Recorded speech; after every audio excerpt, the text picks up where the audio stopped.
it to like a one-man transition every possession. And, but we try our best to like contain them towards the end, and that was kind of worked a little bit. But Mike, could you get up to the microphone? sure.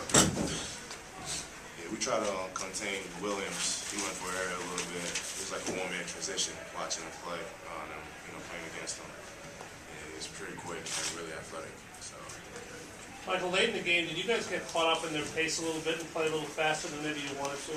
Yeah, that's what happens too. And but with Coach Dunphy on the sideline telling us to slow the pace down and manage the game, and I think we tried to manage the game, but at this point they already hit 2 or 3s back to back to almost tie the game. And they did tie the game up, and we got the lead. So I think they kind of sped us up a little bit with the athleticism, and we got out of character. We were taking contested shots and stuff. But did they play like that all the time, or did they kind of like have ebbs and flows with that type of style from what you guys have seen? Yeah, from what we saw from the film, it was just like that. They had an up and down pace, and they even trapped. They pressured the ball right after, and they made baskets. So, I think it was evident that they were going to do that after watching film and stuff, but we didn't expect it to be that crazy and that fast. Like, all your points came after halftime. What was the difference? Were you just seeing something in defense? Or? Yeah, I just thought my team needed me, and I thought of that every second I was going down on offense. I was like, they need me to do something for them, and I made sure I made my presence felt on the offensive end, and I was telling Khalif and Ramon to pass the ball. I was trying to figure something out and pass the ball something, and I just went off from there. You guys go down 6 in overtime. What got things turned around? Just keeping our heads up, high, and not thinking that we lost the game already. And we kind of managed the game a little bit thanks to Khalif Wyatt's and one foul play, and that kind of gave us a little energy and helped build a little energy, and that helped us get over the hump. Mike, your 19 points tied your career high. What does that feel like in your last game as Wyatt center? Does that have any impact on how you play today? And it's a great feeling. It's an emotional day for me and the other seniors. And 19 points is really nothing. The win that mattered. And I was just lucky to be in a position to be there for my teammates. And I think I have to do this, do stuff like this to help my teammates so they can get into we can really go ahead and win games. Khalif, walk us through that and one. Just what do you guys see after the leader gets the ball and gets it to you? What's going through your head? No need a basket. We didn't exactly need a 3 at that point, but I knew we needed a basket, and it was Mike that set the screen, and then he told me to come right back off, and I came back off, and did a real good job of hedging it, and I was able to get in the lane and draw contact and finish.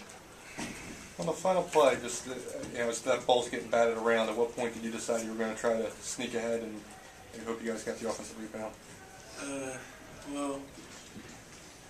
The ball was loose, and I was thinking about getting in there maybe. And then,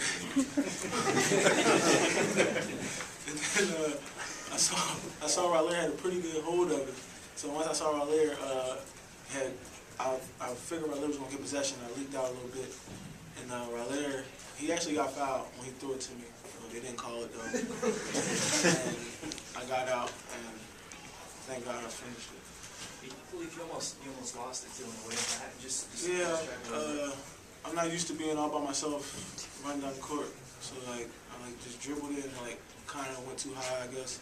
But I tried to do a good job of not walking and just let it drop into my hands and just focus and finish it. Khalif, what did it feel like to play in front of a crowd like that and probably as close to a playground game as you'll ever play here? Just up and back, and then you come out on top. What does that feel like? I mean, we can play a lot of different ways. I think it just seems like we can play slow sometimes, and we play fast. And against UMass, they speed you up. So, I mean, it was a great atmosphere. It was senior night. All our seniors were emotional. We wanted to make sure we got the win for the seniors. And, I mean, the atmosphere was great. And the crowd never got out of it, even though we let them down a couple times. We had a big lead, and we blew it. And we stuck together, though. We was able to find a way to win. Khalif, it's a years before you even, about when you were born, there was a team called Loyola Marymount, and they would make it an ego thing to see if they could get you to try to run with them, even if it wasn't in your best interest to do that. Could you explain how that dynamic gets going and what a team like this can do to you. Like I said before, we can play a lot of different ways. So if you speed us up, I mean, we can play like that. We just scored 90 points a game. I mean, they sped us up. We had some uncharacteristic turnovers, but I mean, that's how they play. And sometimes you gotta adjust to how other teams play, and we were able to get some big stops in the stretch, and just string together some stops and get some baskets. But that's not really your style. I mean, Fran wanted you to slow down, didn't he? I mean, he just wanted us to.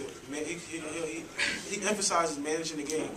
So like whether that be fast or whether that be slow. I mean this year I think we've been playing a lot more transition than in the past. So Coach Dunn really just lets me, Juan, and Ramon control the pace of the game, and however we think it feel comfortable. You just talk about Chaz Williams. Juan got him a lot, but what do you guys just see from him? I mean, he almost pulled a triple-double on him. Yeah, he's one of the best players in our league. I mean, he's tough. Just everything he doesn't have in size, he has in heart. And he's not scared of anybody. He's fast player. Probably played against this year. So I mean, it's hard to guard guys like that, little guys too. And but we did a pretty good job. We just wanted to contain him, try to keep him out the lane. But I mean, he's a tough player, and I mean, there's only so much you can do to stop him. And I think Juan does a great job with that. What can a game like this, winning a game like this, do for you guys going into the tournament? Well, I think we've had games like this before where we had to come back, but I think this one was big for us because I mean we're coming off a loss, and nobody wants to lose 2 in a row. And I mean that was the emphasis in practice. We just wanted to bounce back, and I mean one like this just carries. Hopefully the momentum carries into Saturday when you get a chance to lock up the regular season championship. Khalif, it's not often that you see a player have 4 field goals and still score 26 points. You won 17 of 18 from the free throw line. Can you talk about not only your success from the line, but your success of drawing contact to get there? Yeah, I mean, a lot of teams are like playing me for my jump shot, so I'm just trying to get in the lane, try to use my up feet, get in the lane, and when I get a chance to get in the paint, I can either pass or draw some contact and try to get to the free throw line or just finish. So I mean, it's just a mindset, just being aggressive, trying to get to the basket. So when you're aggressive, you get foul calls. More questions? Thanks, guys.